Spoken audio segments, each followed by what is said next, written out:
Hi, my name's Paula Nutting and I'm your musculoskeletal specialist, and today I've got Zach as my go-to guy, and we're going to look at things involving the cervical region, specifically a muscle energy technique to try to open up that top compartment between C1, C2 and up around that occipital ridge. People with bad headaches tend to have problems with that.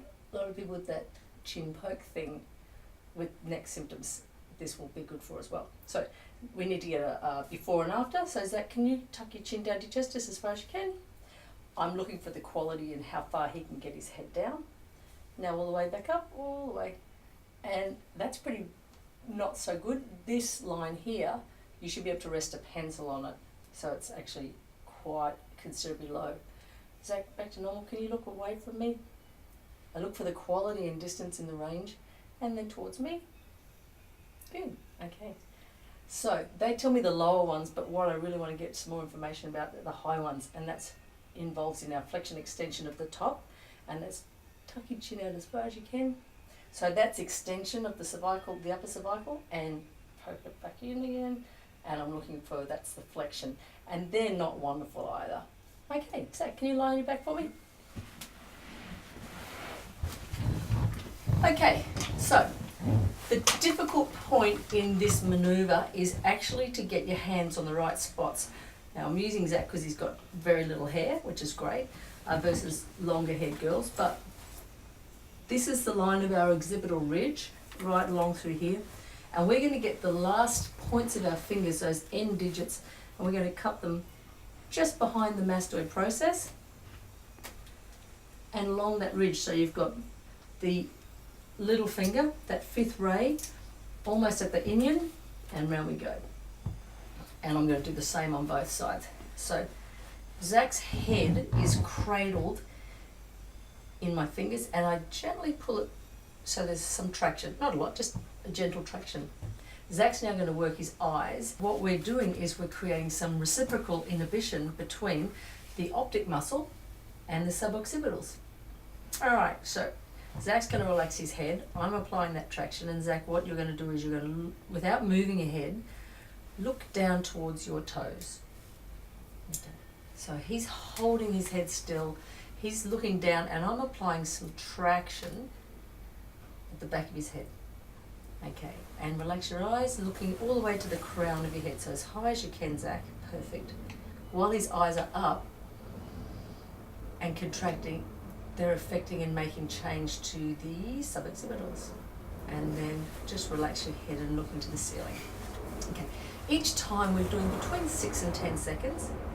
And on this rest phase, I'm applying that stretch, pulling to a new bind. Okay, Zach, can you look down at your toes again? So we're going doing that for a count of 6. And I can feel the muscles relaxing at the suboccipitals, so I can pull a little firmer. And looking back all the way up to your crown, high as you can. I'm also looking for how high Zach can get his eyeballs. And it was quite stiff the first time, wasn't it, Zach? Yeah. And it's a little easier. Mm-hmm. Yeah. And then back to the centre and rest those eyes. This is a nice rest phase. You can stay here between 10, 20, even 60 seconds, some theories say. This is a time where we can apply more traction, and the greater stretch you can get out of those suboccipitals, the better change you'll get with their symptomatic picture. Okay, last time down. Is that feeling easier looking down as well? Yep, much easier. 5, 6, looking up to your crown, all the way up. And I can see more of the whites of his eyes. And then back to the ceiling. And one more deep stretch.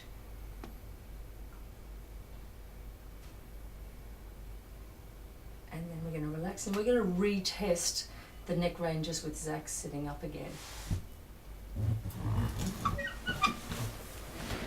Good. Okay, go. Okay, so we've got Zach sitting back up again, and we're going to reassess his neck range, and hopefully he will be much better range and much better quality of movement. So can you tuck your chin down to your chest? All right, so you'll be a better judge of whether we've got further distance because this is real time for me, but it looks like he's got further range. Okay, back up to the centre, looking all the way. Yeah, okay, so can you remember how terrifyingly terrible that was?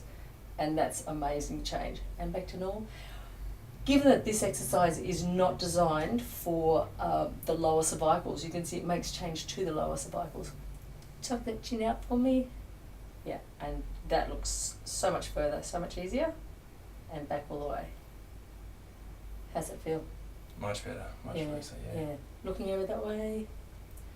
So if we look at where his chin was last time to where it is now, we've got a great range change. And over here.